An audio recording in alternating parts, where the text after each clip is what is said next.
Thank you, and thank you for the opportunity of coming here. And how does this work? Yes, okay. And how can I say? I feel a little bit shy speaking in such a forum with all these experts around the room. Anyway, I'll try to present the main features of the region, things that probably you all know, but I think it's worth underlying them. So the UNICEF-WCARO, so it's called Western and Central African region, goes from Mauritania to DRC, to Kinshasa. And as it has been said, is the poorer region in Africa for sure, and probably the poorest in the world.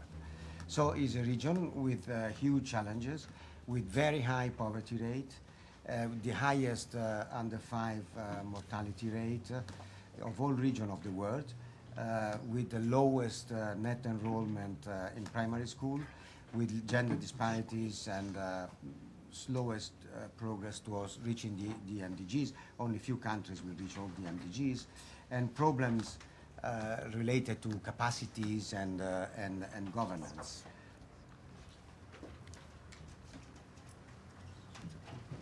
Okay, and then is a region where all these problems are amplified by the global crisis. Exports, falling exports in remittances, which is very, very important, and most likely also there will be a fall or a contraction also of public aid to the region. So how the household will cope with these problems? Basically, the two main issues that are triggered by the situation that I described are monetary poverty and nutrition. The quality of food, the net food income is changing, and still, the food prices are pretty high. Oh, sorry, I don't know that. I didn't know that was this way. I was wondering why it didn't come up. Anyway. Okay. So let me see. Okay. So is a region with very weak social protection. There are the traditional informal mechanisms that are really not so strong, but as much as they were weak, now they are becoming weaker.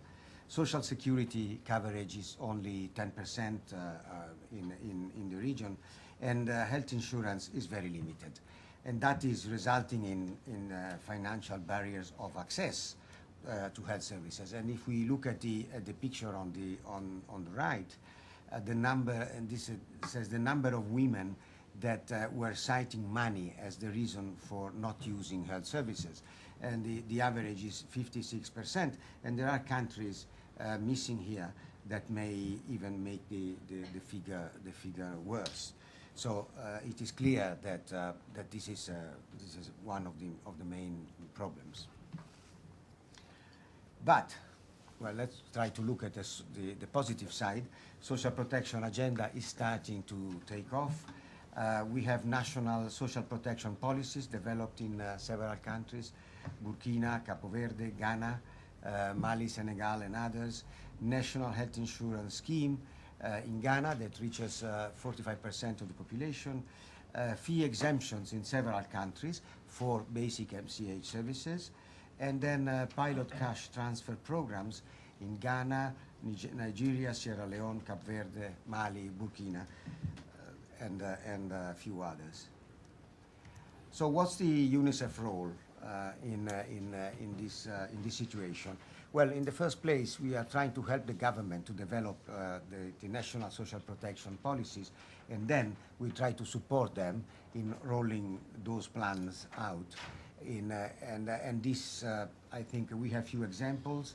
In Ghana, the livelihood empowerment against poverty. In Mali, les bourses maman, that are nice examples, although there's more to be done even in those countries.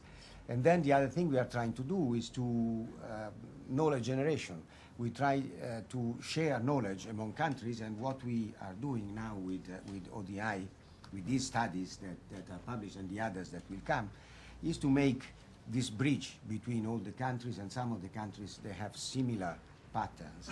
So this is very important. And then the last thing is that UNICEF is leading a regional interagency working group on social protection. Okay.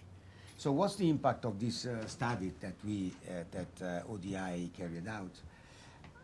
The first place, I think the most important is that we are raising the awareness, and the issue is to put social protection in the agenda of these countries. As you all know, a few years ago, that was an issue that was not discussed in many of these countries. Now the situation has changed, and I think there are promising results and promising trends throughout the region. We had forums and workshops that were held in 5 countries, and in some cases, like in Mali, opened by the Prime Minister. I myself met with the President even in Mali, and he was aware, and I think this is important. He listened to me. And again, you know, I have some, not very long, but long enough experience in Africa. And I can tell you that if I had seen that president a few years ago, he would have said, yeah, thank you very much.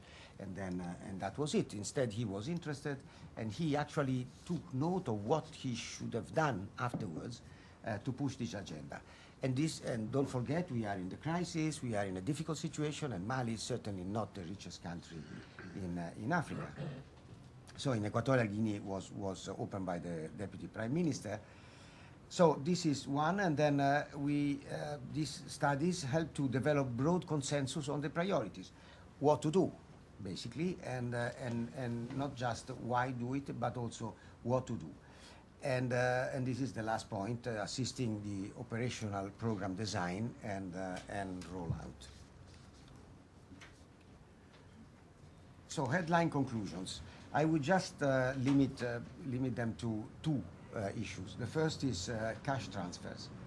I think there is a big potential impact for reducing child poverty with cash transfers. Simulations have shown that they are affordable. We can have universal child benefits in countries that can afford it, like the oil-rich countries,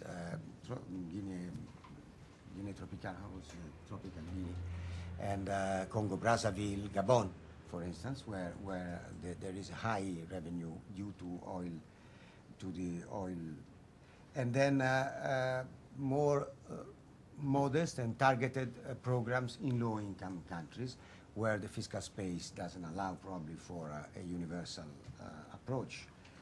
But anyway, all these cash transfers will require big investments in capacity building for program delivery and for monitoring evaluation. The other headline conclusion is health financing and equity. I think this is extremely important because if we don't address these barriers, there will be no way that we can reach the MDG 4 and 5. It is feasible, I think, and there is a feasibility of user fee abolition for essential MCH services. That, of course, will require some adequate preparatory measures because we need to, yes, to increase budgetary allocations.